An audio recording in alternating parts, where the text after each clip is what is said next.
Bismillahirrahmanirrahim. Alhamdulillahirabbil alamin wassalatu wassalamu ala asyrofil mursalin sayyidina Maulana Muhammadin wa ala alihi wasallam nama padu. Bapak Rektor dan semua teman-teman PWI yang saya hormati. Di sini kita akan mengkaji faslun fil musaraqah ila nusfi fid dima. Bab seharusnya ngambil sikap cepat, musaraqah itu ngambil sikap cepat untuk menyelamatkan mengalirnya darahnya orang Islam. Di sini Imam Izzuddin Abi Salam mengambil ayat wajah rajulun min aqsal Madinah yas'a qala ya Musa innal mal'a ya'tamiruna bika liyaqtuluka fakhrus inni laka minan nasihin. Terus beliau memberi penjelasan wa kadzalikal musara'atu fi amrin diniyyin yukhafu fautu.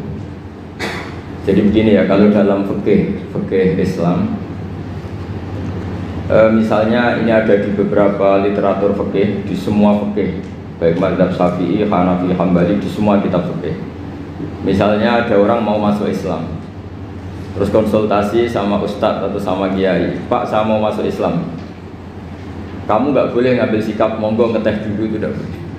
Atau apalagi diajak ngobrol dulu, karena 5 menit kita mempersilahkan ngopi dulu itu artinya dianggap kita membiarkan dia dalam keadaan kafir 5 menit dan kita dianggap ikut tanggung jawab. Sehingga di bab ada ulama yang ngebabkan itu sampai di bab murtad. Termasuk murtad adalah orang yang dimintai mensyahadatkan non muslim kemudian disuruh ngopi dulu atau ngeteh. Karena dianggap pembiaran sekian menit masih berstatus kafir. Jadi ibaratnya gini ya, kalau kita mungkin baru bapak-bapak baru pakai celana pendek terus ada orang kecelakaan di jalan, saya tak pakai baju dulu, nanti baru kamu saya selamatkan. Itu kan naif. Kalau begitu saja naif, apalagi orang yang kafir kemudian pas mau minta disyahadatkan kita bilang monggo mandi-mandi dulu, ngeteh-ngeteh dulu. Berarti ada pembiaran sekian menit, dia masih berstatus. Artinya begini, kalau dia saat itu kok dimatikan oleh Israel berarti mati dalam status kafir dan kita ikut tanggung jawab karena harusnya bisa Islam andai kan kita mensyahadatkan saat itu juga. Jadi itu bab-bab yang dianggap ekstrim dalam kutubil fikih, bab-bab fikih. Makanya dalam kitab fikih saya berkali-kali ada non muslim mau bersyahadat ke saya, itu saya bilang ke santri-santri saya, saat itu juga harus kamu ajarin meskipun pakai bahasa Indonesia. Yang penting status kafirnya apa? Hina. Baru setelah itu ada hukum sosial ya, mungkin kita nawarin teh atau kopi atau apa. Makanya di sini dibabkan bab seseorang harus tergesa-gesa atau bercepat-cepat atau ngambil sikap bergegas untuk melakukan kebaikan. Terus ayat kedua yang dipakai Izzuddin bin Abi Salam itu begini. Ketika Allah mensifati orang munafik, status orang munafik itu apa? Wa idza qamu ila sholati qamu kusala. Mereka kalau dipanggil untuk sholat, ya berangkat tapi kusala cara malas-malasan. Sehingga untuk menunjukkan kita loyal sama Allah itu ya paling tidak ada sikap di atas rata-rata. Makanya ada sa'i ya, lari-lari kecil, tawaf juga disunatkan ada lari-lari kecil, disebut ar-romal itu lari-lari kecil untuk menunjukkan bahwa kita loyal sama Allah itu tidak sak kobre cara Jawa. Nah itu dibabkan sendiri. Jadi beda antara tergesa-gesa sama ekspresi serius. Jadi musaraqah itu ya kira-kira kan nggak mungkin lah kita dipanggil rektor atau kiai atau orang tua kita terus jalan leha-leha, itu kan nggak mungkin. Apalagi ini yang manggil Allah Subhanahu wa ta'ala. Makanya dibabkan faslun fil musaraqah ila nusfi fid dima. Nah contoh yang diambil di sini begini, ketika ada debat terbuka antara Fir'aun dan Musa, saya ulang lagi, ada debat terbuka antara Musa dan Fir'aun, kan Nabi Musa datang ke Fir'aun, lalu kata Fir'aun, ini asal usul ayat ini saya terangkan sejarahnya. Kata Fir'aun, lalu kalau kamu tidak nuhankan saya, Tuhan kamu siapa? Terus kata Musa, Rabbus samawati wal ardi, yang nuhani langit dan bumi. Fir'aun masih berkelit. Kalau Tuhan di bumi, setahu saya kemana-mana yang dituhankan saya, kata Fir'aun. Ma'alim tulakum min ilahin ghairi. Terus Nabi Musa masih ngendikan ya sudah Tuhan yang nuhani langit. Terus Fir'aun manggil Haman. Haman itu arsitekturnya Fir'aun. Ya Haman ibnili sorhal ali abduhul asbab samawati fa'attaliya ila ilahi Musa. Haman, bangunkan kami piramida yang tinggi. Saya ingin melihat Tuhannya Musa. Musa akhirnya mikir, karena kalaupun Fir'aun bisa naik ke langit tetap tidak bisa melihat Tuhan. Kita tahu Tuhan nggak bisa dilihat. Kita yang mukmin aja udah lihat, apalagi Fir'aun, rivalnya kan. Akhirnya Musa ganti argumentasi, yaitu argumentasinya Musa, Rabbukum wa Rabbu abaikumul awwalin. Ini perlu diingat dan perlu saya sampaikan. Yang nuhani kamu dan yang menuhani leluhur kamu, itu sangat memukul Fir'aun. Karena logikanya kalau Fir'aun itu Tuhan, berarti babanya dulu tanpa Tuhan. Ini ada Tuhan terlambat ya.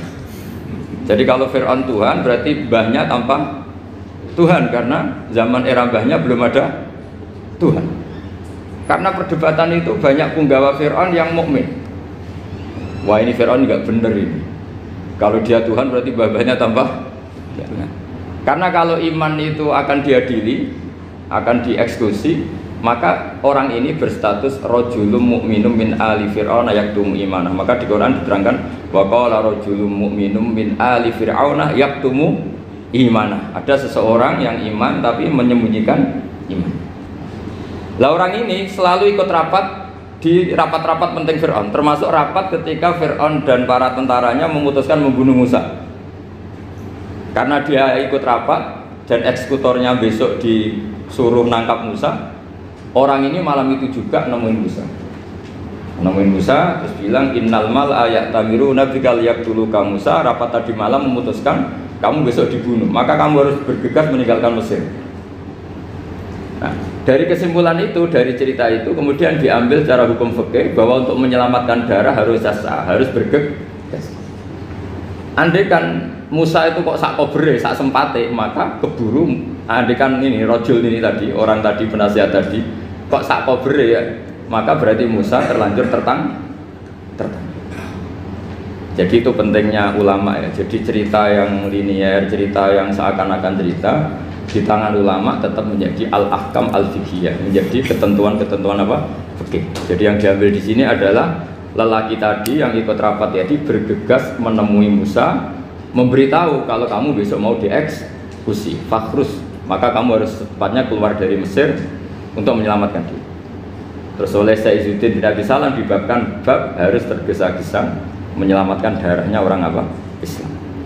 Jadi ini penting saya sampaikan. Jadi al-qasas ya, semua cerita di Quran itu tidak sebagai cerita, karena Quran tidak ingin melahirkan pendongeng, tapi harus menjadi ibrah, menjadi teladan.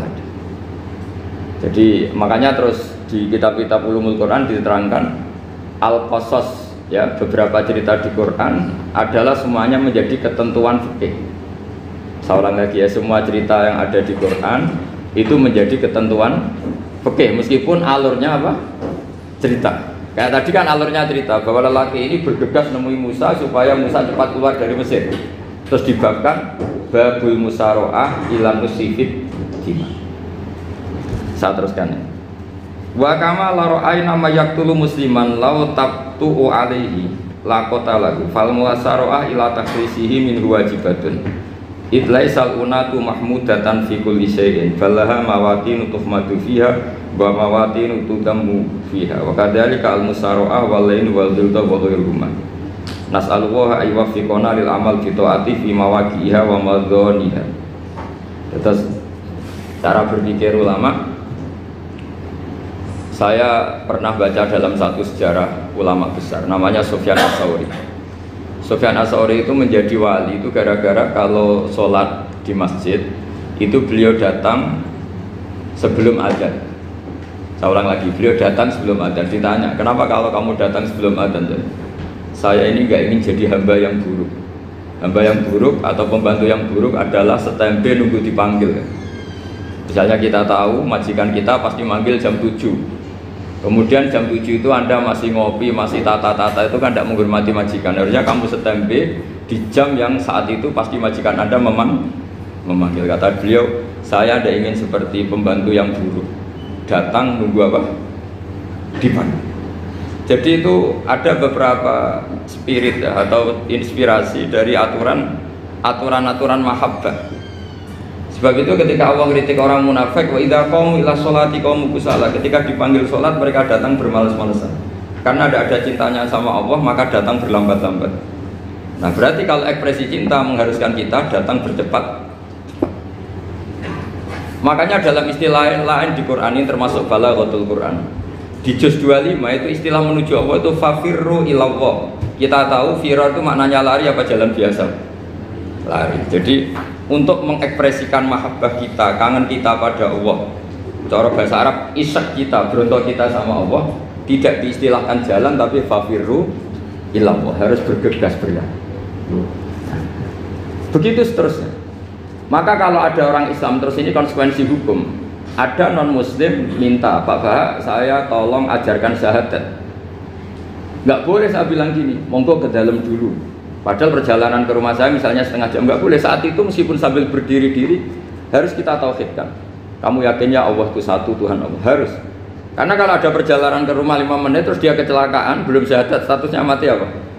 Kafir. Dan kita ikut terlibat karena sebetulnya bisa mengislamkan saat itu juga. Analoginya kayak tadi loh. Orang kecelakaan di jalan karena kita pakai celana pendek, contoh surian ya, saya tak pakai baju dulu. Habis itu dilides truk. Itu kan kita ikut salah karena kita yang punya kesempatan. Tentu yang disalahkan yang punya kesempatan. Karena merubah status dari potensi kelides truk menjadi sama sekali gak potensi kelides truk dengan kita inggirkan, meskipun kita dalam keadaan tidak ideal. Sama, orang kafir yang mau masuk Islam itu umumnya kiai-kiai kan kadang sebagian disuruh mandi dulu, itu salah sebetulnya. Itu salah sekali, sangat salah. Apalagi nunggu seremonial di masjid, nunggal toko-toko, itu bujutnya salah. Itu gak cuma salah, bujutnya salah. Jadi salah yang akut, itu salah besar ya. Kalau seremonial monggo, tapi kalau mengislamkannya harus saat itu. Apalagi seremonial seminggu lagi nunggu tokoh terkenal, nunggu di syuting dulu, wah itu perilaku show, itu bukan mengislamkan itu. Makanya kita yang sebagai peneliti fikih itu kadang itu enggak srek gitu.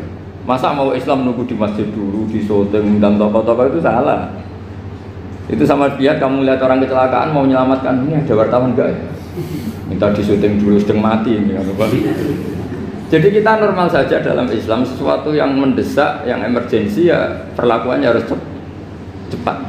Sehingga dibabkan faslun fil musaro'ah ila nusifid fiddima. Jadi ada beberapa contoh di Quran memang aturannya seperti itu. Makanya semua redaksi Quran tentang menuju Allah diredakseno fafirru ilallah. Makanya di tawaf ada ekspresi romal, jalan agak cepat. Di sa'i juga ada momen-momen kita harus romal, berjalan cepat. Di beberapa aturan juga seperti itu. Ya saya ulang lagi, di beberapa aturan Islam juga seperti itu. Nah sekarang efek di hukum haji, saya banyak baca literatur haji. Haji dalam aturan Islam itu wujuban tarohian, wajib yang tidak langsung mendesak. Kemudian semenjak ada fakta kita harus nunggu, daftar tunggu, itu kita sebagai ahli fikih itu gamang. Misalnya gini, saya umur 20 punya uang, sekarang berapa daftar? 25 juta ya. Saya umur 20 punya uang 25 juta. Saya jomblo misalnya, ya butuh nikah, ya butuh macam-macam. Itu wajib daftar haji apa enggak? Karena kalaupun daftar nunggu 20 tahun. 20 tahun kan asumsi umum masih umur 40, masih hidup lah kira-kira seharusnya. Nah sekarang kalau ada orang umur 50 tahun punya uang 25 juta, menurut Anda wajib daftar saat itu apa enggak? Wong daftar saja bisa game gitu. Dan kalau misalnya umur 50 ditambah 25 kan 75. Itu kalau orang sumpah sudah cepat mati itu kira-kira gitu. Maka itu menjadi pertanyaan, apakah fikih ini kita rubah? Karena dulu kan orang itu longgar semua. Karena haji zaman Nabi pun tidak langsung dilakukan saat pertama diwajibkannya haji. Jadi Nabi punya sisi unik. Pertama ada tahun diwajibkannya haji, Nabi tidak langsung haji. Sebab itu ulama berkesimpulan kalau wajibnya haji tidak langsung. Maka fikih itu memang unik. Sholat juga gitu. Ada istilah begini dalam sholat. Watajibus sholat ala kulli muslimin wujuban muwassa'an. Di semua kitab fikih takbirnya seperti itu redaksinya. Wajib sholat dilakukan orang Islam wujuban muwassa'an, wajib yang ada longgarnya. Sehingga ketika zuhur jam 12 WIB kita dengar azan, boleh sholat setengah 1, jam 1, setengah 2, jam 2. Karena memang wujuban muwassa'an, memang ada batas akhir waktu misalnya sampai setengah 3. Nah problemnya begini, misalnya setengah 1 Anda pasti dipanggil majikan kamu yang diharuskan melakukan satu aktivitas, misalnya Anda pilot, yang nggak mungkin sholat lagi di kokpit. Apakah status wujuban muwassa'an, wajib yang longgar menjadi hilang karena setelah itu tidak ada kesempatan lagi sholat? Apa tetap kita sebagai ahli Islam yang agak balelo tapi alim, misalnya ya sudah tetap jadi pilot, nanti kan ada aturannya sendiri, ada rukhsahnya sendiri, ada kemurahan sendiri ketika sudah jadi pilot. Misalnya sholat tanpa harus menghadap kiblat, sholat yang tetap di perjalanan. Kira-kira Anda kalau jadi ahli fikih milih mana? Milih harus sholat di depan, apa tetap memberi kelonggaran? Gak apa-apa sholat sambil apa? Nyuper sambil pilotin apa pesawat. Anda milih mana? Karena kalau konstitusi ilmu itu memang harus ada, dengan tanda kutip ya, memang harus ada nakalnya. Kalau nggak nakal malah gak sah. Memang unik ilmu itu. Karena ilmu itu kalau dipaksakan lurus terus, itu nanti malah bengkok karena menghilangkan rukhsahnya Allah, kemurahan Allah. Tapi kalau dipaksakan rukhsah terus, murah terus, nanti dianggap menyepelekan hukumnya Allah. Maka kita yang ahli fikih itu pusing. Misalnya saya sering ditanya, Gus saya ini supir bis, kan musafir terus, berarti saya boleh tidak puasa terus panjang Ramadan? Coba kalau ada jadi ahli fikih mesti bingung. Mau boleh, ya boleh terus kayak orang nggak peduli sama Ramadan.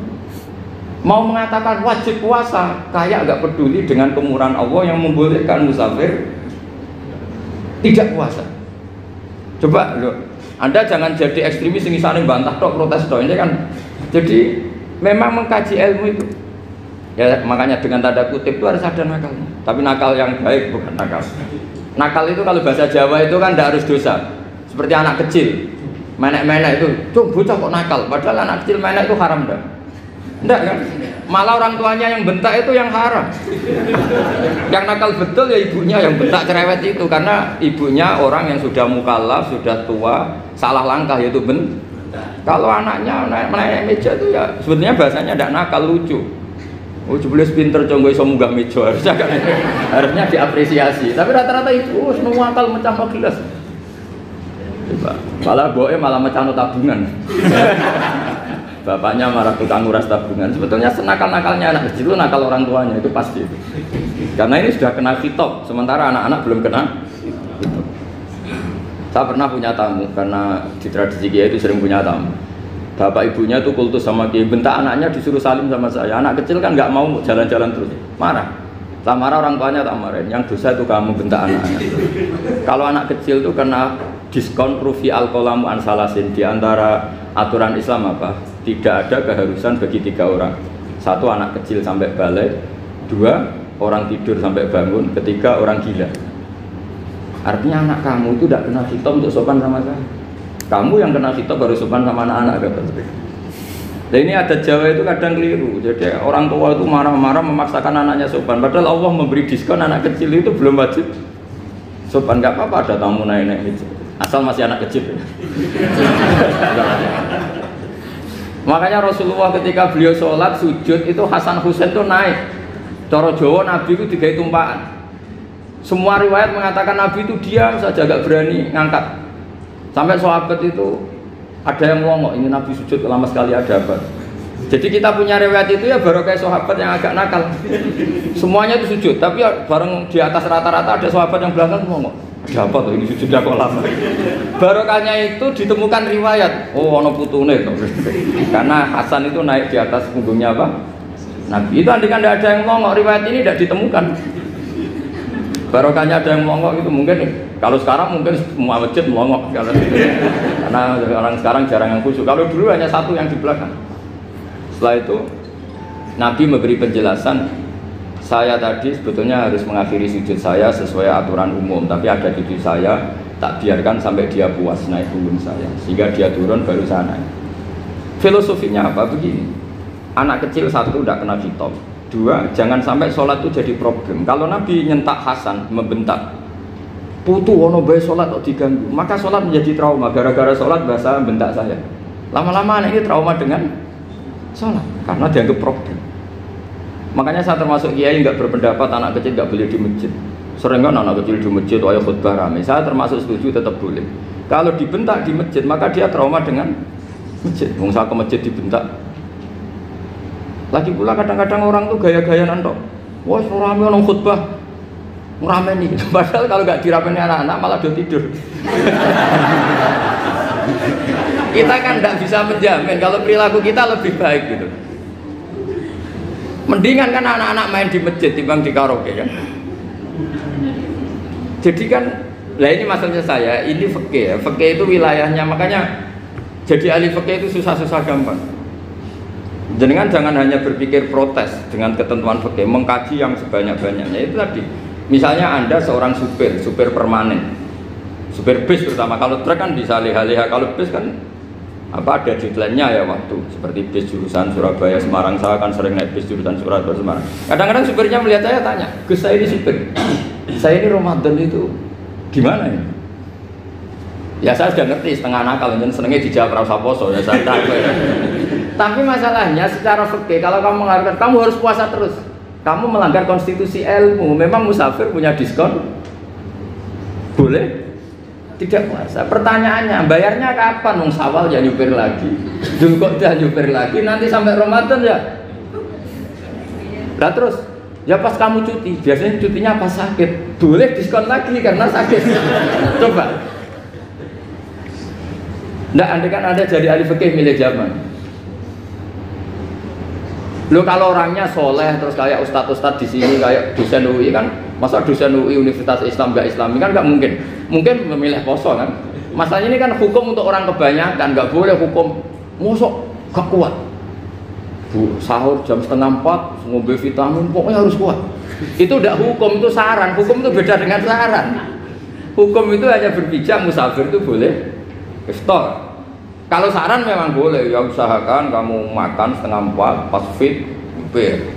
Terus kalau nyupir selesai jam 10 nanti istirahat. Memangnya majikan bisa ngatur jamnya? Itu fikih. Maka menjadi perdebatan yang namanya pergi itu apa? Menurut Imam Syafi'i, pergi itu ya dari rumahnya ke tempat yang asing, yang tidak wilayahnya namanya pergi. Menurut Imam Ahmad bin Hanbal enggak. Pergi itu tidak kerja. Jadi orang yang supir yang seperti itu namanya tidak pergi tapi kerja. Tanyakan ke publik, misalnya jenengan ke UI, istri kamu atau suami kamu ditanya, istri kamu kemana? Kira-kira jawabnya bilang pergi jalan-jalan apa bilang kerja? Kerja. Makanya kata Imam Ahmad bin Hanbal, mudi musafar atau orang yang berprofesi, yang profesinya memang harus pergi, kayak traveling atau supir, maka itu namanya tidak pergi, namanya itu kerja. Karena apa? Sekali distatuskan pergi, maka ikut status yang dikatakan Allah dan Rasul, dapat diskon, boleh tidak puasa. Maka terus kita debat tentang definisi. Nah, definisi ini penting karena yang menjadikan hukum rubah itu definisi. Misalnya gini, mbak ini ngaji saya, statusnya kalau pakai status saya ajnabi, orang lain bapak ajnabiyah, maka hukumnya saya melihat bapak ini haram karena statusnya ajnabi melihat ajnabiyah yang tidak mahram. Tapi kalau di fikih itu ada statusnya. Di antara lelaki boleh muwajahah sama perempuan adalah satu untuk belajar, dua untuk muamalah, tiga untuk kesaksian, empat untuk pengobatan. Itu kan ada pengecualian. Sehingga statusnya sekarang Mbak itu belajar, apa ingin melihat Gus Bah atau Gus Bah itu mengajar atau ingin melihat Mbak, itu statusnya bisa rubah ya. Makanya kalau sebetulnya kalau kita marung di warung misalnya Padang, kita nggak pilah-pilah, kebetulan pelayannya perempuan itu masih bisa dikhilaf secara fikih. Saya muamalah marung, cuma kebetulan penjaganya. Tapi masalahnya Pak ini punya daftar penjaga yang cantik, itu yang masalah. Maka pertanyaannya itu marung ke situ demi marung apa demi melihat? Tidak jawab saja. Demi marung apa demi melihat? Kalau demi marung supaya kenyang, penjaga yang sangar-sangar juga banyak. Akhirnya kalau demi makan, penjaga yang cowok kan banyak.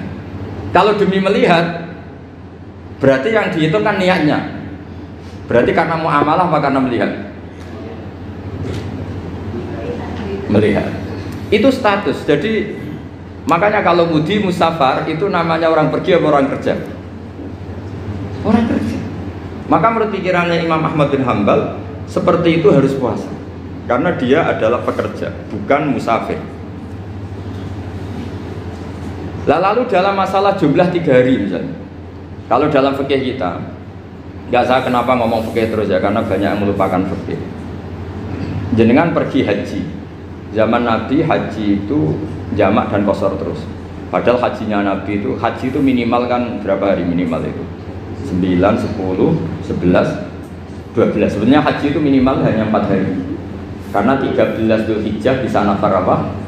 Awal. Kalau nafar awal berarti nggak ada kewajiban nafar sani. Berarti yang wajib betul kan 9, tanggal 9 wukuf di Arafah, terus 10 biasanya ifadah sama balang jumroh apa?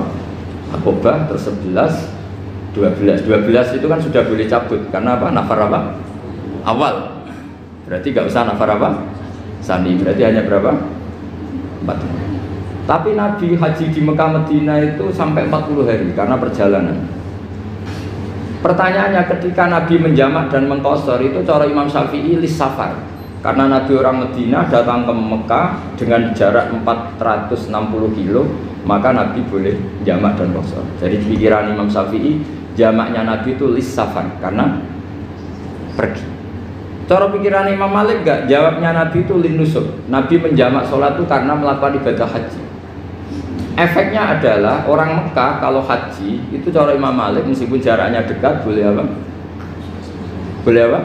Qashar, boleh jamak qashar. Lalu terus ada pertanyaan fikih lagi. Lalu jamak qashar itu karena pergi apa karena masyaqqah? Karena repot. Coba kalau sampean kira-kira jawab. Misalnya kita orang kaya bawa uang 1 miliar naiknya Alphard, ada supirnya, ada ajudannya, pergi di jarak 100 kilo. Masyaqqahnya kan tidak ada sama sekali, apalagi di tol kebetulan nggak macet. Kira-kira boleh jamak nggak? Boleh, Gus, karena pergi, tapi kan nggak ada repotnya sama sekali. Dibanding misalnya yang ngebis bawa beras 1 pintal gitu kan, udah gitu suruhan orang lagi kan pusing. Maka fikih ini untuk memberi hukum itu, kalau fikih itu menstatuskan dulu. Ini orang boleh jamak itu karena masyaqqah apa karena safar. Lalu kalau setelah karena safar itu karena jaraknya apa tingkat masyaqqahnya. Kalau karena jaraknya ya tidak juga. Tidak juga gini maksudnya. Mungkin Anda tidak pernah terpikir begini. Kalau saya mau ke Jakarta, kemudian sampai Purworejo itu sudah waktu zuhur. Saya boleh nggak zuhur di situ sama saya? Boleh kan? Padahal perjalanan saya belum capek. Artinya nunggu boleh jamak itu setelah kita menempuh jarak itu apa menuju, sedang menuju dan niat. Sedang menuju dan niat. Misalnya saya mau ke Jakarta, saya orang Sleman mau ke Jakarta, itu sampai mana itu Magelang itu sudah boleh jamak kan? Boleh nggak? Boleh karena saya mau ke. Nah pertanyaan secara fikih mungkin ada tidak terlintas. Ternyata ditelepon sama istrinya nggak jadi pergi. Padahal sholatnya kadung di jamak, duhur dan asar. Apakah setelah di rumah sholat lagi? Sama nggak pernah mikir gitu. Karena tidak nekuni fikih. Jadi orang fikih itu sudah pusing, makanya jangan diprotes terus. Kita ini sudah pusing, tapi orang itu enak aja protes terus. Tidak menurut jenengan nanti wajib sholat lagi enggak? Dia bolehnya jamak kan berdasar berstatus musafir. Ternyata setelah Magelang ditelepon istrinya enggak jadi. Dia kadung sholat duhur dan asar. Setelah pulang masih jam 1. Terus ada asar, wah sholat terus. Kalau ada sholat lagi apa enggak? Jangan saran. Kalau saran, wah sebaiknya sholat lagi. Itu tidak hukum, itu saran itu namanya. Saran dengan hukum beda.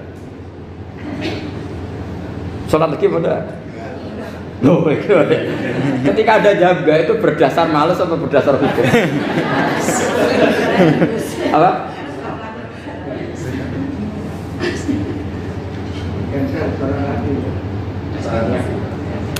Nah kalau Anda sholat lagi, pertanyaannya gini, Allah tuh tidak punya tradisi mewajibkan 2 kali. Pertanyaan fikihnya mesti gitu. Dan saat Anda di Magelang menjamak itu melakukan sesuatu yang disahkan oleh agama. Berarti pas Anda jamak zuhur asar, sesuatu pas melakukan itu kan berstatus sah dan boleh. Meskipun setelah itu ada masalah, istri kamu nelpon terus pulang. Tapi pas itu kan sudah dinyatakan oleh malaikat sah, Anda sudah zuhur dan asar. Kalau melihat itu tidak wajib mengulang. Tapi bisa saja malaikat ada yang usil. Itu sah karena Anda berstatus musafir. Berhubung status Anda hilang, maka poin Anda sudah sholat juga hilang. Kamu milih fikih yang mana?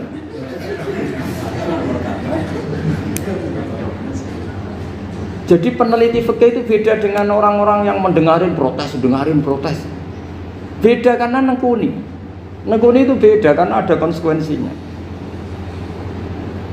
Makanya fikih itu sampai saya punya kitab fikih itu dikarang satu orang itu jumlahnya 20 jilid. Per jilid itu segini. Jadi satu meja ini dikarang satu orang. Itu mulai yang presisi, yang detail sampai yang khayal. Yang khayal juga ada.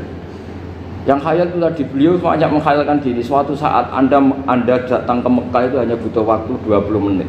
Zaman itu belum ada pesawat. Lalu boleh gak jamak? Boleh gak nakal? Nakal itu begini. Sama orang kaya punya jet pribadi. Misalnya Anda Ronaldo masuk Islam, orang kaya. Itu bisa gak puasa? Karena begini. Misalnya dia orang, contohnya orang Arab ya. Orang Arab, jangan orang. Gak, contohnya itu dibalik saja. Di sini itu kalau imsak jam berapa? Imsak Ramadan jam berapa? 3:30 aja biar aman ya. Kalau 3:30 kan masih imsak. Dia terbang ke Mekah. Jadi orang sini puasa jam 5 kan mulai puasa. Dia terbang ke Mekah kan masih malam. Makan terus dia. Mekah mau ada matahari terbang lagi ke barat. Karena dia menghindari berstatus puasa. Atau sebaliknya, dia orang Mekah jam 12 puasa. 12 siang puasa. Dia, wah kalau 6 jam lagi buka bisa barabe saya. Terbang ke Indonesia. Ke Indonesia terbang baru 1 jam, di sini sudah buka. Itu khayal. Jadi itu ada khayalnya. Itu lama dulu sebelum ada pesawat sudah mengkhayal gitu. Bolehkah orang yang di Masyriq ke Maghrib demi itu? Kalau Anda jadi Raja Salman jam 1 kok sudah nggak kuat apa? Puasa, itu diberi saran terbang ke Indonesia. Itu kalau pakai jet kan nggak sampai 9 jam, 1 jam ke Jakarta. Sudah ada wow akbar. Bukan. Boleh enggak? Lo mau kamu enggak bilang, oh enggak boleh. Lo di Jakarta sudah huruf samsi. Masa sudah matahari terbenam orangnya enggak boleh? Buka. Lah ya. Apa? Kalau resikonya gini, sampean mungkin nggak mikir, resikonya gini, kalau dia berstatus musafir, bolehnya buka karena musafir, pertanyaannya dia wajib bayar. Kan musafir bolehnya kodok nanti harus bayar, tapi kalau dia buka normal kan nggak harus bayar. Beda, efek pakainya beda.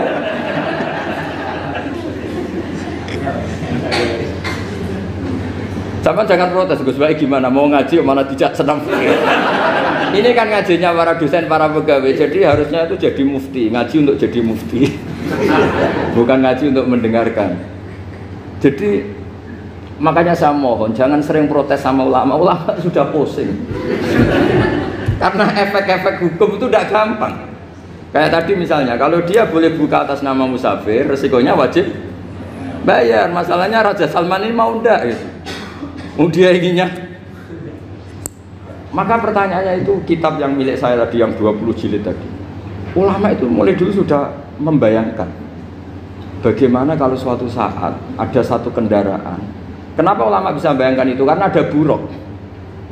Meskipun mereka nggak numpak buruk hanya Rasulullah, tapi kan bisa bayangkan ada toyul waktu itu bisa dilipat. Karena ulama dulu ahli astronomi, jadi bumi itu bulatnya gini, muternya gini. Berarti suatu saat ada satu ilmu di mana orang ngambil satu posisi terus melewati toyul waktu, ngalami lintasan waktu. Mulai dulu itu sudah dibicarakan. Pertanyaannya lalu status orang ini kayak apa? Misalnya tadi orang Mekah ingin cepat buka terbang ke Indonesia. Orang Indonesia menghindari imsak, misalnya 3:30, dia belum sahur. Wah, kalau saya di Indonesia ini sifatnya sahur. Wah, saya tak terbang ke Mekah. Wah, enak kan terbang di Mekah ternyata masih jam 8. Wah, bisa makan sepuasnya jam 8 malam, maksudnya jam 20. Kan enak dia. Bar wareg balik ning Indonesia wis jam 1 siang. Jam 1 siang kalau ingin cepat buka terbang ke timur. Langsung buka. Berarti dia kira-kira puasa aja 3 jam. Tapi terus ya mungkin kalau sampean, lha opo Gus sudah repot-repot ngono tinggal turu ndelok sinetron kok buka dhewe. Itu tidak hukum, saran itu namanya apa? Kalau hukum tetap tadi yang dikatakan puasa adalah imsak, mulai jam imsak sampai ghurubus syamsi. Lalu pertanyaannya lagi, ghurubus syamsi sampai imsak itu konversi jam apa nyata-nyata ghurubus syamsi? Kalau yang diliwati khatul istiwa itu nyata, fi'lan, kalau dalam bahasa Arab fi'lan awaqiyah. Tapi kalau Anda orang kutub, saya sering kirim-kiriman surat sama mufti-mufti yang ada di Timur Tengah, di Eropa, konsultasi maksudnya. Orang kutub itu kan tidak ada matahari, tidak ada apa-apa. Jika kalau Anda baca kitab di kutub, mesti Gus Bak darani pembohong. Misalnya orang kutub ngaji saya, kamu harus subuh sebelum matahari terbit. Sekali matahari terbit waktunya hilang. Duhur setelah matahari agak ke barat. Asar kalau matahari terbenam hilang waktunya. Terus mereka mesti bilang mataharinya di mana? Maka pertanyaannya, boleh gak mengkonversi waktu untuk orang kutub? Jadi misalnya pola umum subuh jam 4:30, berarti antara subuh dan qadha itu 1,5 jam. Subuh sama zuhur polanya berapa berarti? Kalau 4:30 sampai jam 12 itu 6 sama 7,5. Berarti ya kira-kira habis subuh nunggu 7,5 jam baru zuhur, nunggu 3 jam baru asar, nunggu 3 jam baru maghrib. Berarti waktu puasa kira-kira antara jam 4 sampai jam 6. Berarti berapa jam itu? 12 sama 2 14 jam. Oke, berarti orang kutub harus puasa 14 jam, tidak bergantung waktu mata. Tapi ada lagi pertanyaan lucunya gini, lalu 14 jam Gus itu dimulai dari mana? Apa asal 14 jam? Apa harus ada konsensus setarnya? Masih ada PR lagi. Menurut kamu gimana? Ada konsensus setarnya dimulai jam 4 dini hari. Apa asal jumlahnya? Imsak 14 jam. Mikir lagi kan? Itu di Denmark itu ada satu musim di mana siang terus sampai sekian bulan. Siang terus sampai orang sana itu capek. Kenapa ada siang terus? Logikanya kan tadi bumi itu bulat-bulat. Saya juga belajar falak, belajar astronomi. Kalau tepaan kamu di sisi yang barat agak utara atau agak selatan, matahari ini nyentrong terus. Sehingga bumi molak-malik ya kamu kesentrong terus karena kita ini kan tepaan di katulis istiwa, di khotul istiwa. Sebenarnya katulis istiwa itu bahasa Arab dari kata khotul istiwa. Khotun itu garis, istiwa itu tengah. Lah, Islam itu oleh Allah memang dipilih di tempat paling top yaitu Mekah. Mekah Ka'bah itu surratul ardi. Jadi sebelum ditemukan ilmu astronomi itu Nabi sudah ngendikan Al-Ka'bah surratul ardi. Ka'bah itu pusarnya bumi. Sehingga di Ka'bah itu satu-satunya area yang terbebas dari medan magnetis. Karena dari utara dan selatan benar-benar di tengah. Maka potensi jam paling akurat di dunia itu ya hanya jam yang di Mekah itu. Karena apapun akuratnya teknologi di Amerika atau Jerman, karena jam itu dari logam tetap ketarik medan magnetis, entah berapa 00, tetap kena. Misalnya jam di Jerman lebih dekat mana kalau Jerman? Mesti ketarik medan magnetis, entah berapa kadarnya, karena materi jam dari logam. Sementara di Mekah karena di tengah itu terbebas dari medan magnetis. Nah, sehingga yang segaris dengan Mekah kayak Indonesia itu semuanya khotul istiwa. Nah, kalau khotul istiwa normal itu artinya ya 12 siang secara umum ya 12. Sehingga ulama Indonesia kalau ngaji itu lebih gampang, lebih tidak dianggap bohong. Karena ya ada terbitnya matahari, ada zawalus syamsi, ada hurubus syamsi. Coba kalau kitab itu Anda baca di kutub utara sama kutub selatan, murid kamu bingung semua. Ini gimana Ustadz, tidak ada matahari kok semuanya diukur pakai matahari. Lalu pertanyaannya dikonversi kan? Pertanyaannya kalau dikonversi pakai apa gitu? Asal 14 jam, apa harus sepakat dimulai jam berapa? Milih mana? Milih sepakat. Pertanyaannya kalau sepakat, ukurannya siapa yang jadi ahlul halli wal aqdi?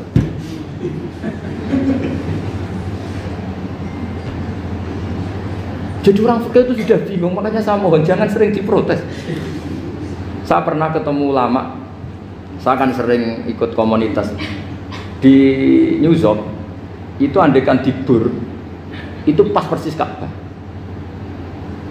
Jadi buminya itu kalau dibur itu pas persis Ka'bah. Lalu pertanyaannya, ada kiblat tidak di sana? Ya bumi kan gini ya, kalau dalam bahasa falak itu ada rubuk namanya. Rubuk itu bumi yang sewaktu itu hanya yang seperempat. Ya bumi yang sewaktu itu hanya seperempat. Jadi kita sekarang siang, berarti yang baru siang hanya seperempat bumi. Nanti yang malam ya hanya seperempat bumi. Ya, misalnya sekarang kita di sini siang, di Arab Saudi kan belum, ini masih setengah 6. Ini sekarang di Arab Saudi baru setengah 6. Lah itu ada daerah di mana dengan Ka'bah itu pas atas sama bawah. Harusnya kan bebas arah. Apa? Bebas arah. Lalu orang sana sholatnya itu menghadap kemana? Pernah ulama New York itu minta fatwa ke Rabitatul Alam Al-Islami. Lalu kita harus menghadap kemana? Makanya dalam dunia anekdot ulama itu ada anekdot Abu Nawas itu orang yang nggak pernah kalah debat. Dia tuh terkenal nggak pernah kalah debat. Tapi dia ada ilmuwan. Dia punya tetangga ilmuwan, punya pengaruh besar. Semua orang ngaji ke ilmuwan itu. Mantelnya bukan main, karena dia ahli falak, ahli astronomi. Mau nandingi dia tidak bisa, gak nandingi itu reputasinya jatuh. Orang itu berteori kalau bumi itu bulat-bulat. Kalau kamu jalan ke sini, maka akan ke titik yang suatu saat si profesor ini kemalingan, terus minta tolong Abu Nawas rumah saya kemalingan. Terus lari kemana malingnya? Ke timur. Setelah ke timur, larinya ke timur. Abu Nawas lari ke barat. Terus ditanya, sudah tak bilangin malingnya lari ke timur kok kamu lari ke barat. Nanti ketemu di titik yang sama. Sebenarnya itu profesornya makal. Oh kamu nyindir. Artinya Abu Nawas gak terima. Teori anda itu gak bisa. Secara keilmuan benar, tapi secara faktual gak boleh. Berarti kalau ada orang ngejar istrinya lari ke timur, dia harus tetap ke barat. Nanti ketemu di titik yang sama. Jadi malingnya tuh lari ke timur, Abu Nawas ngejar ke barat. Ketika ditanya profesornya, sudah bilangin malingnya tuh lari ke timur, kenapa ada ke barat? Kataan kan nanti ketemu di titik yang sama karena bumi bulat-bulat. Nah pertanyaannya gini, lalu kalau yang segaris itu ada arah enggak? Kayak New York tadi. Menurut kamu tetap berkiblat apa enggak usah? Loh kalau yang rubuk jelas. Loh gitu, kalau rubuk begini loh, misalnya begini, terus kamu di sini sama sini kan masih ada arah, tapi kalau sini sama sini masih butuh kiblat. Lalu sama ndak usah protes, orang fikih sudah pusing, ndak usah diprotes, karena yang dipikir itu macam-macam. Nah ya makanya ini kan, ini mengkaji ya, saya mohon ya kayak tadi ini mengkaji, saya mohon saya cukupkan sekian, sementing apa ya kita ada respeknya lah sama ulama. Jadi ulama itu susah, mikirnya susah, harus tanggung jawab di depan Allah, di dunia diprotes terus. Ya saya kira demikian. Assalamualaikum warahmatullahi wabarakatuh. Ya satu aja, ini waktunya. Atau dua, gak apa-apa, dua aja. Terima kasih Ustaz Bahrudin. Ke sesi selanjutnya yaitu tentang tanya jawab. Kami kasih waktu 2 penanya. Dua penanya dan dua pertanyaan, kadang satu langsung tiga. Ya, silakan Pak dan Pak Sus.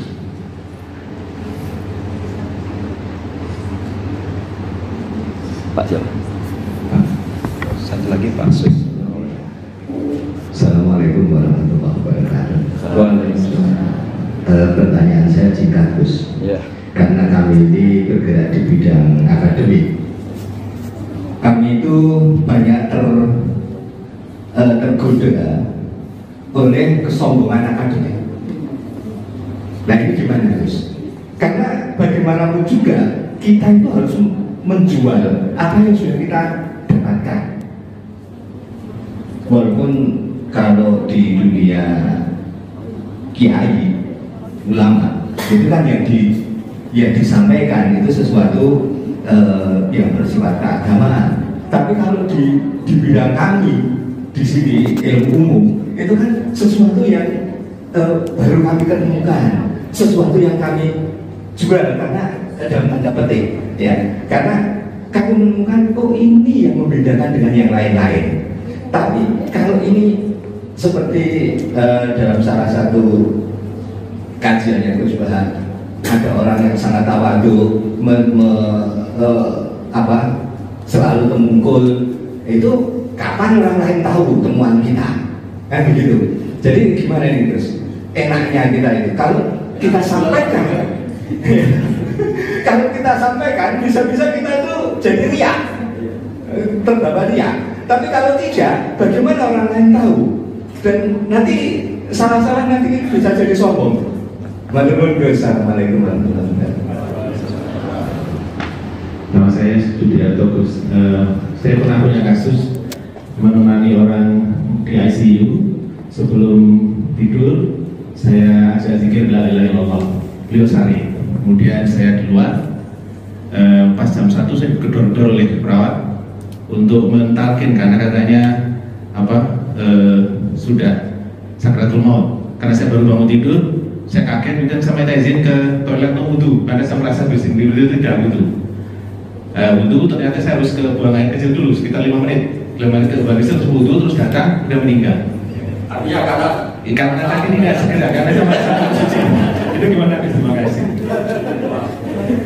Ini kacau semua. Ya. Terima kasih. Terima kasih atas pertanyaannya. Yang pertama tadi tentang kesombongan akademik, jadi seperti apa? Yang kedua tentang kasus di rumah sakit, ya seperti yang Gara-gara ke kamar mandi tadi, iya, mental. Silakan. Begini ya, jadi ini langsung saya jawab pakai referensi, pakai tag. Ini mungkin yang bawa kitab ikutnya halaman 293 ya. Itu yang mungkin nanti bisa dikopi sama yang nggak punya tag. Yang nggak punya tag mengkopi sama yang punya. Di sini diantaranya itu ada bab faslun fi dzikri rajul manaqiba nafsi. Bab seseorang boleh menyebut kelebihannya sendiri. Asal niatnya tidak riya. Di sini dicontohkan, tadi Bapak siapa namanya? Samsul. Pak Samsul ya. Di sini diceritakan ketika mau masa paceklik, saya ulang lagi masa paceklik, itu Nabi Yusuf karena merasa amanah dan merasa punya kemampuan mengelola ketahanan pangan, beliau bilang ke rajanya, qala ja'alni ala khazainil ardi inni hafizun alim. Raja, jadikan kami pengatur ketahanan pangan karena ini hafizun alim, saya ahlinya dan saya terpercaya. Hanya Nabi Yusuf seorang nabi tentu panutan, beliau menonjolkan kemampuannya itu boleh asal untuk kemaslahatan. Misalnya ada orang Islam sakit atau kiai sakit, jenengan dokter bilang saja saya dokter, biar saya yang nangani. Itu boleh karena motivasi Anda adalah menyelamatkan Pak Kiai tadi atau orang yang sakit, bukan motivasi Anda adalah hadun nafsi, istilahnya kalau dalam bahasa keinginan apa? Pribadi. Jadi itu boleh. Jadi ini di beberapa contohkan. Ya ayuhan nasu ulimna mantiqat thairi wa utina min kulli syai'. Nabi Sulaiman itu bilang gini, wahai para manusia, saya ini bisa bahasa burung apa saja dan saya bisa melakukan apa saja. Wa utina min kulli syai'. Nabi Sulaiman ngendikan begitu karena ingin menunjukkan betapa sayangnya Allah ke saya. Sampai saking sayangnya Allah, saya bisa menguasai bahasa burung, bahasa binatang. Jadi motivasi seorang Nabi itu ingin menunjukkan betapa kudrohnya Allah tidak terbatas. Nah buktinya apa ya? Buktinya Sulaiman, sama tak cerita. Nabi Sulaiman itu kalau ke masjid itu mesti jagungan sama orang miskin. Terus beliau bilang gini, miskinun yujalisu miskina, ayo podo kerene jagungan. Karena beliau dengan kenabiannya meskipun kaya raya itu tidak merasa punya sama sekali karena semuanya milik Allah Subhanahu wa Ta'ala. Dan beliau buktikan beliau kaya raya itu untuk bangun Baitul Maqdis yang semegah itu semuanya pakai asetnya Nabi Sulaiman. Ketika bisa memperkerjakan jin dan setan juga untuk bangun Baitul Maqdis, bukan untuk bangun dirinya, rumah dirinya. Ya ini dicontohkan satu Nabi Sulaiman, dua Nabi Yusuf. Terus ketiga contoh yang diambil, setiap nabi ketika pidato kepada umatnya mesti ditutup dengan wa analakum nasihun amin. Saya ini adalah penasehat yang terpercaya. Jadi ajaran saya bukan ingin menyengsarakan kamu, tapi wa analakum nasihun amin. Saya adalah penasehat yang baik. Artinya akan menonjolkan dirinya. Jadi boleh asal itu untuk kemaslahat. Jadi misalnya UI punya penemuan apa yang keren, yang maslahat untuk orang Islam, diumumkan bahwa ini penemuan UI. Tapi tujuan Anda supaya mengangkat harkat martabat UI. Bukan setelah itu terus kirim surat ke rektor, saya harus tambahan gaji karena saya penemunya. Wah itu sudah nggak bisa jadi wali kalau gitu itu sudah. Tapi nanti rektornya yang ya nggak tahu diri gitu. Masa penemu sama nggak penemu disamakan gitu. Misalnya seperti itu. Jadi di sini ada sekian contoh, mungkin bisa diakses di halaman 293 di bab faslun fi dzikri rajuli manaqiba nafsi. Terus kalau contoh hadis, Nabi sering ngendikan begini, ana sayyidu waladi Adam wa ana awwalu syafi'in, dan saya adalah nabi pertama yang punya hak syafaat. Tapi Nabi ngendikan seperti itu supaya orang punya harapan ketika di mahsyar. Sudah kalau di mahsyar nyari saya karena saya diberi hak syafaat. Jadi asal niatnya untuk maslahat gak apa-apa. Makanya saya sering di mana-mana sering cerita, saya ini menekuni fikih supaya orang kalau belajar fikih jelas ke saya Pak. Kalau saya tidak ngomong, orang keliru guru. Tapi ya harus ada buktinya. Nanti ngomong ahli dok, ada ahlinya ya kacau. Ya jadi boleh ya. Di sini dibabkan faslun fi dzikri rajul manaqiba nafsi. Bab seseorang boleh menunjukkan kemampuannya asal tadi untuk lil maslahah. Sudah Pak Samsul ya? Tadi yang pertanyaan dari siapa itu? Pak Sus Budiarto. Pak Sus itu gimana ini kasusnya itu orangnya sudah Islam toh? Sudah. Sudah apa salah. Terus Anda ke Thailand itu nggak niat menghindar toh, memang saatnya harus ke Thailand. Hanya menyesal. Oh, hanya menyesal, bagus lah punya penyesalan. Enggak begini ya, kalau orang itu sudah Islam itu kan tidak se-emergensi yang belum Islam, itu hanya ideal. Artinya idealnya seseorang kalau mau meninggal, akhir dari kalimatnya adalah la ilaha illallah. Tapi itu pun ulama dinego. Ini saya beri cerita sedikit. Kitab Fathul Mu'in itu termasuk kitab yang nggak setuju kalau kalimatnya sepersis la ilaha illallah. Kenapa Pak Sus? Logikanya gini, ini semua ulama gitu ya. Itu ada dua riwayat. Mangkana akhiru kalamihi la ilaha illallah dakhalal jannah. Sebagian riwayat mangkana akhiru kalamihi Allah dakhalal jannah. Nah ulama itu milih yang Allah. Kenapa milih yang Allah? Karena la ilaha illallah itu resikonya tinggi. Pas la ilaha ateis, tidak ada Tuhan, mati. Maka ulama, tradisinya guru-guru kita, kalau ada orang mau mati yang sudah akut, itu hanya ditalkin Allah, Allah, Allah. Karena ini lebih tidak berisiko. Tapi kalau la ilaha illallah, pas la ilaha belum illallah, mati. Tidak bisa kamu pun, teruskan dulu baru mati. Ayo teruskan dulu baru mati, ini gimana? Belum illallah kok sudah. Jadi makanya terus di situ diterangkan lagi begini. Setelah orang itu melafadzkan la ilaha illallah, kan orang mau mati itu kan macam-macam ya. Ada yang sudah akut, ada yang masih sehat. Kalau masih sehat sebaiknya la ilaha illallah. Tapi kalau sudah akut hanya dilatih apa? Allah. Terus saran kedua oleh kitab Fathul Mu'in diterangkan sebaiknya jangan ngomong lagi. Karena Nabi ngendikan akhir itu harus itu menjadi kalimat.